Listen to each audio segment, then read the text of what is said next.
సన్యాసులు భిక్షకు వెళ్ళడం సాంప్రదాయం. ఒకసారి వివేకానందులు కలకత్తాలో ఒక వీధిలో 4 శిష్యులతో భిక్షకు బయలుదేరారు. అందరూ వారి వారి ప్రకారం ఒక సున్నితమైన కంఠంతో భవతి భిక్షాందేహి అని అడుగుతున్నారు. ఒకరి ఇంట్లో పోపో చేయి ఖాళీ లేదు అన్నారు.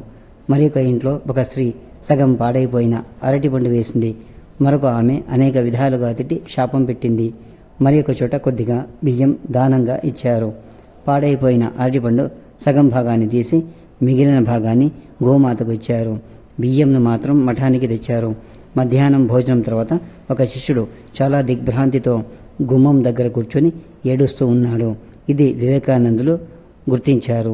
ఆ శిష్యుడు దగ్గరికి వెళ్ళి ఏడుపుకు కారణం అడిగితే సమాధానంగా ఆ శిష్యుడు, స్వామి, ఉదయం భిక్షాటనలో అనేకులు తిట్లు తిట్టారు, నాకు చాలా బాధకరంగా ఉంది అన్నాడు.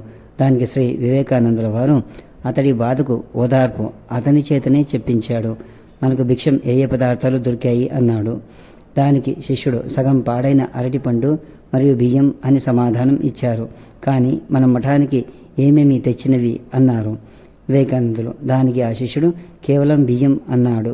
అప్పుడు వివేకానందులు ఈ విధంగా సమాధానం ఇచ్చారు, మనం తెచ్చుకున్న వాటిలో తిట్లే లేవు అన్నప్పుడు ఇక తిట్టిన వారి తిట్లు మన వెంట రాలేదు.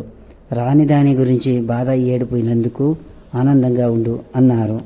ఈ విధంగా శాశ్వత మనోభావాలు మనం కూడా కలిగి ఉంటే కుటుంబంలో, సమాజంలో, దేశంలో ధర్మవంతుల, సాత్వికుల, సనాతన ఋషులతో కూడిన భారతదేశ వైభవాన్ని చూడగలము. ఇక రాక్షసుల విషయాలలో సమయాలలో భగవంతుడైన నిర్ణయాలను తీసుకుంటారు. మనం ధర్మం వైపు సేవ చేయాలో, అధర్మానికి సేవ చేయాలో నిర్ణయం మాత్రం సకల జీవులదే.